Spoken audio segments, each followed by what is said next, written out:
The first success story we want to focus on is a Mexican national changing employers on a TN visa.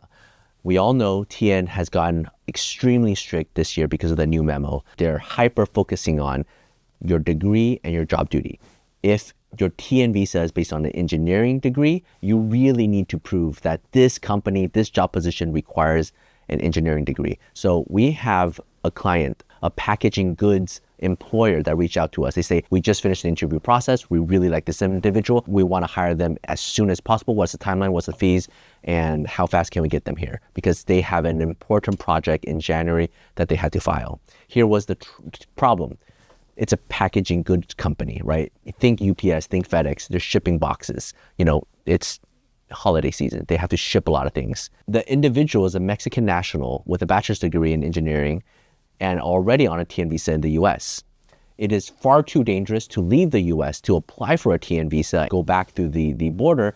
And so they wanted to do a change of status within the United States. But we knew that it is extra difficult nowadays to do this because they really want to hyper focus on your bachelor degree and with your job description to see if it matches, because they only want these key individual rules. They don't want Mexican nationals, Canadian nationals to be coming in to stealing US employer jobs. We lack engineers. We want real engineers, not just fake engineers with an engineering title.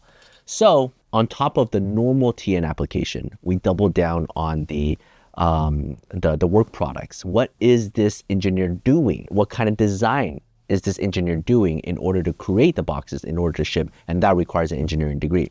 So we did all that extremely fast. Within a week, filed it. Here's the crazy part. On the I-129 application, when you do a change of status in the United States, now it becomes discretionary. New memos have come out by USCIS saying change of status is discretionary. If you're a tourist visa changing status to a different status, it's discretionary. If you're doing an extension of status, it's discretionary. Meaning if they don't like you, they could deny you, right? It is not just purely based on you meet the requirements. We have to give it to you. Now, USCIS officers have a lot more discretion. And in this case specifically, even though he wasn't changing a status, he was just changing employers, USCIS still issued a request for evidence saying, we see a previous arrest record. Please go do a biometrics. Give us all the details of this arrest record. Even if you're not convicted, we still have the authority and discretionary authority to deny you. Please show us your positive and negative factors. So we went in depth to explain the situation around this particular arrest. It looked bad.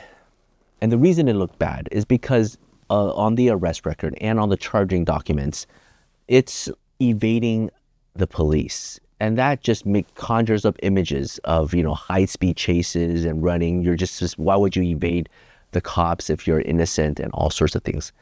We digged in deep, and the story was they were in a car, parked, the lights were on, the cops came by. The cops was suspicious what's going on, came back, knocked on the window, pulled it down, wanted everybody's driver's license, wanted everything. Our client was sitting in the front seat. His house was right there. And he said, you know what? This is not my car. I'm not driving. It's my friends. I'm just going to head home. Not me. I don't, open the door. Open the door. Police freaked out, thought they were going to book it. So tackled the client to the ground, arrested them, booked him, and now he's evading police because he opened the door. Is it a miscommunication? Is it a cultural thing? You can just imagine this miscommunication and how it happened. We explained it. Our client is not a bad person. He's an engineer. The company really needs him. He will solve a particular project that will save millions of dollars that will be able to infuse into the US with taxpayer money. We did an in-depth response within another few days, responded to the request for evidence. The case got approved, and now he can officially work at the new company. TN visas used to be 2-page employment letter, couple documents with a resume. You leave the country, a couple hours, you come back in, and you get a new visa and you work for an employer. That used to be how the game was played for decades. Now, TN regulation has gotten stricter. People are not planning on leaving the country because they are afraid they can't get back. Everything will be abandoned, so they're doing change of status. But when you do change of status, USCIS has their discretion, and so now you need to do a TN case as if it's a H-1B case, as if it's an E-2 case, as if it's one of those big company documents, because USCIS is just used to adjudicating cases like that. So our advice to anybody who's doing TN cases, don't treat it like the TN case that you're used to filing in the past. compared more to the more complicated H-1B, E-2 type cases that you would do here. Go in depth, gather a lot of documents. And I know the employers are like, I just want to hire this employee now. Set the expectation correctly, prepare, file, and we got the case approved. So that's the TN case. Credit to Grace and Grace's team. They pulled it off. They talked with the CEO, they talked with the applicant, they talked with so many different people to get everything ready. It was a very scary situation, but at least the case is approved. So we're thrilled to have them back in the country.